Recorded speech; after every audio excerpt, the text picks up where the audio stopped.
Hey, this is Private Sandbag here with Comedian. Hey guys. Hey, and we're doing a commentary on a game of Vietnam Glory Obscured, which is a mod for Command and Conquer General Zero Hour. Yeah, it's a USA versus USA match. If you're familiar with StarCraft, I think that's the most similar game. I mean, it's got a lot of the same principles. And yeah, we're going to commentate and describe a lot of the tactics. It's quite an interesting game, I think. Yeah, definitely. This really shows how different actually the new VGO is. So the 2.0 Yeah, Hydra release is going to be compared to the Pegasus gameplay we had so far in 1.4. yeah. It's really evolved into almost a different game. Yeah, it's a lot better actually. It's a lot better. Well, yeah, that's what we think. I hope everyone who is watching this will be able to enjoy it as much as we do. Alright, I'm gonna start the game, so 3, 2, 1, go. Alright, so at the start, both players are gonna get a barracks up. I mean, I go straight for the barracks, whereas Comedian is gonna get a power plant up fast. That just means that the barracks goes up a little bit faster. It's pretty Yeah, much the I same. just think that it doesn't really matter if you get the barracks. You can see that with that barracks out early, you get those first few Marines up Yeah, yeah. It's pretty soon. I didn't know that. I'm gonna use that from now on. so Um, yeah. So I'm getting those Marines out, as is Comedian. And what we're gonna do is we're just gonna capture these little places around the map. We've got these villages, they give a lot of cash, and there are some smaller things like the whore huts, the supply, I don't know, supply depot? Supply tunnel is it's called. Yeah, oh, and the Um, supply tunnel, of course. yeah, they give out different rates of money per building. The supply tunnel gives out the most. It gives 12 VND Yeah, per second. The warehouses give 8, and the little supply stashes they only give 4. yeah. Supply. So They're spread out throughout the map as well, so it's important that you keep harassing all areas of the map to maintain control. Gets people out of their bases, basically. I mean, if you turtle in this game, you do end up with a lot less money than the other person. well, it does. It's actually not about really turtling, or it's about containing map control. If you have a good map control, even if you're turtling, as long as you have half the map, you should be fine. Yeah, yeah. Um, though it's always very interesting to see these sort of pushes from one team to another.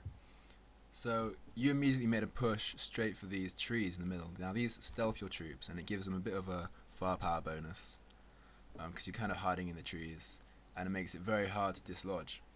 So you immediately grab that, and I didn't even attempt to go for that.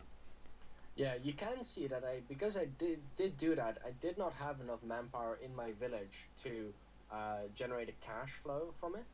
Yeah, So it was I was gaining map control in return of financial funds, yeah, and yeah. that was basically the reasoning behind that. You can see he's now got enough men in it, and it's changed to his team color, and he's got a little swirling dollar symbol, and he's going to get so much more money out of that now. I mean, that's important to keep your villages occupied. Yeah, Mhm. So, you can see that well um, Sandbag did get an attack helicopter pretty soon. Um, One of the new things is that the helipad now has an unlock gunship sort of upgrade. Costs 500 VND, which isn't a lot, but it takes a long while to research it, and only once you've researched it you can produce attack gunships. Um, so I'm scouting with this little helicopter here, and so I'm seeing the area, checking there's no air defenses, and immediately I swoop in, take out his barracks. That's going to be a huge hit to him. He's trying to build anti-air units right now. That thing with the star above it is a law. What's it called? Red Eye. Red Eye. That's Yeah, it. Yeah. actually didn't manage to do anything. Yeah. And I did lose my bunker there, which is a huge sort of tactical win. I do immediately try to. I had some red eyes built, but they were in my village, not Yeah. in my main base. So that was a bit of a stupid mistake, really. You should always be wary of air attacks and always keep 1 or 2 red eyes in your base. You can actually have red eyes in your command center, which acts like sort of bunker. They can fire from it, Yeah. and acts as a stationary defense. So it's always really good to have at least one red eye in the command center. Yeah, live and learn.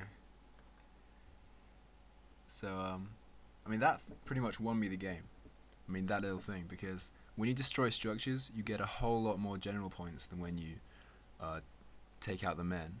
So a few little attacks on someone's base will put you ahead in the general's points by a huge amount. Yeah, you can see he did just move over the jungle where I did have 2 red eyes, and took out his helicopter. But he did, before he did that, I want to point out the interesting thing. He took down one of my stashes of money, supply stashes, and that's gonna give me a bit less income. Just a bit of tactical play. Destroy the buildings will automatically regenerate and be built again, but it temporarily slows my income. And then I've gone and captured the other one as well. So just sort of slowly moving out. Meanwhile though, you moved some troops down into the jungle in the south. You captured this field hospital and the whorehouse down there, so that's pretty good for you. I mean, that was pretty crucial for me to get back when you were attacking me with a whole bunch of infantry later. Yeah, actually, I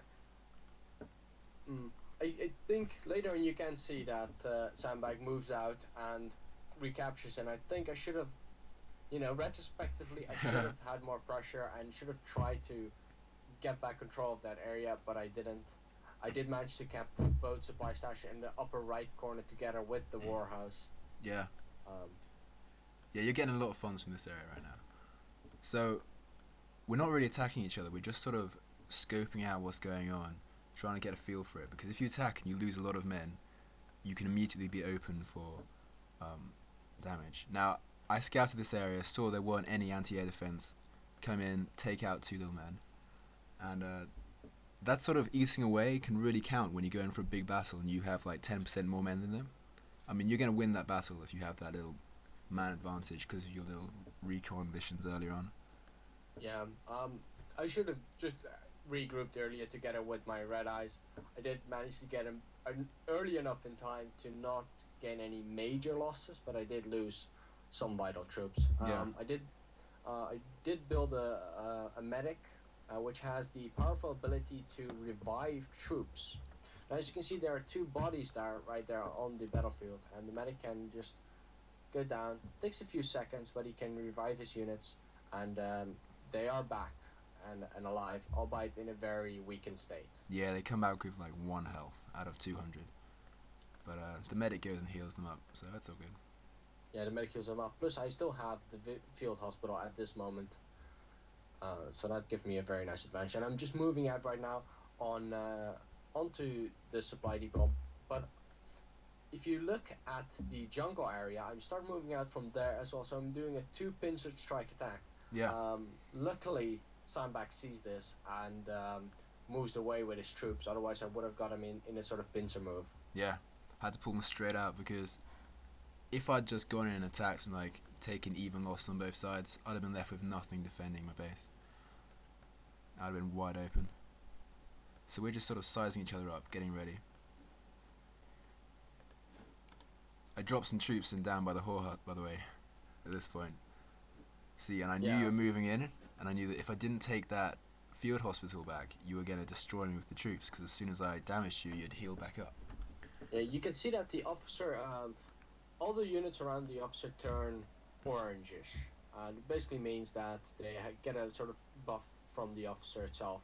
Yeah. And I'm just moving in. Sandbag is doing a really smart thing here. He's moving back. He has some units, but not enough to actually stay alive. Yeah. We have a small battle going on there. Both M60 gunners managed to deploy, which give out tremendous firepower. Yeah. And here I brought over some medics. I thought I could heal them up, but came into luckily, range of your machine gunner. My guys were in range. Your guys weren't, so I was lucky enough to get those guys back. Yeah. And, your medic dies. Yeah, it's cool. I got him back though. I had a second medic. But I'm buying time right now, because I know that if you attacked with all that stuff, you don't know how much I've got, but if you attacked with all that stuff, you would wipe me off the map right now. So I'm just trying Well, to you know, buy some that's time while I get some reinforcements from the base. you can see these grenadiers. They have a longer range than the M60 gunners. Yeah. So I can sort of snipe your M60 gunners with the grenades. And that's exactly what happens. Yeah, soften you up. Try to move them out, but it's not enough. So you can see a whole load of grenadiers coming in. They're completely gonna crush those M60 gunners. They try to get up, but it's too late for them. Yeah. Should have backed up even further. Sadly, I did not.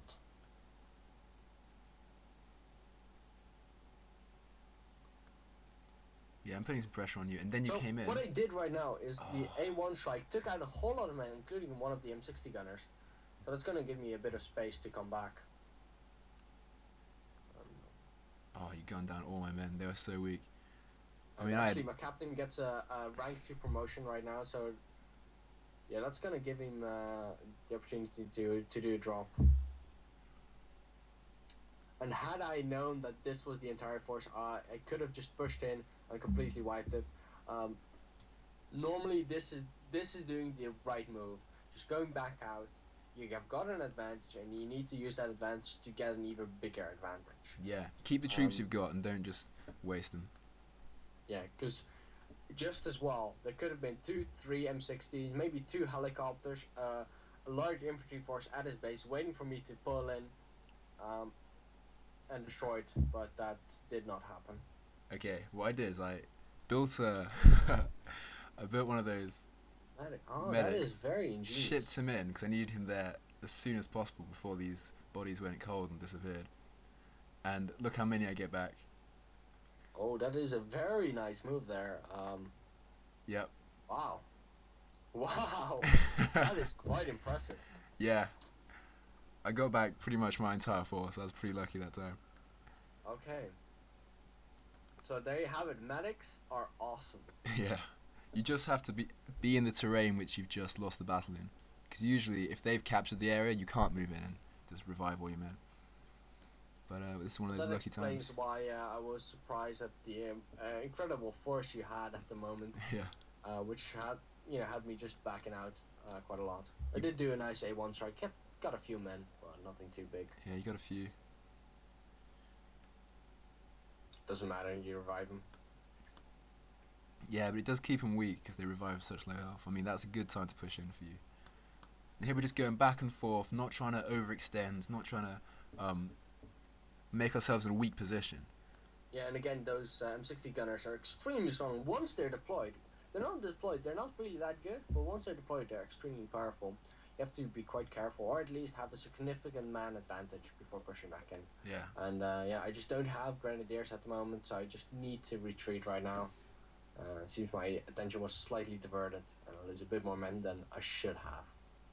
And you see, what's going on? We're fighting furiously over this one village. You see, we each start with 2 villages, and if he captured that village, he'd have 3 to my 1 village left, and he would economically be way ahead of me, and then he'd straight up win. He could just buy some expensive units that I couldn't, make enough men to counter, and he'd be in with the victory.